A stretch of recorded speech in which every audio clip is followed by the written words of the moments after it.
اے پروردگار، تو اس روز جس کے آنے میں کچھ بھی شک نہیں سب لوگوں کو اپنے حضور میں جمع کر لے گا، بے شک اللہ خلاف وعدہ نہیں کرتا۔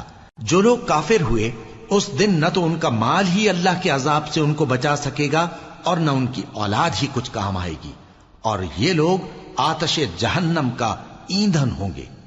ان کا حال بھی فرعونیوں اور ان سے پہلے لوگوں کا سا ہوگا جنہوں نے ہماری آیتوں کی تکذیب کی تھی، تو اللہ نے ان کو ان کے گناہوں کے سبب عذاب میں پکڑ لیا تھا، اور اللہ سخت عذاب کرنے والا ہے۔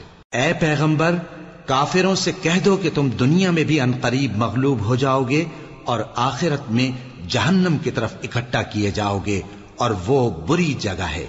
تمہارے لیے دو گروہوں میں جو جنگ بدر کے دن آپس میں بھڑ گئے قدرت الہی کی عظیم الشان نشانی تھی۔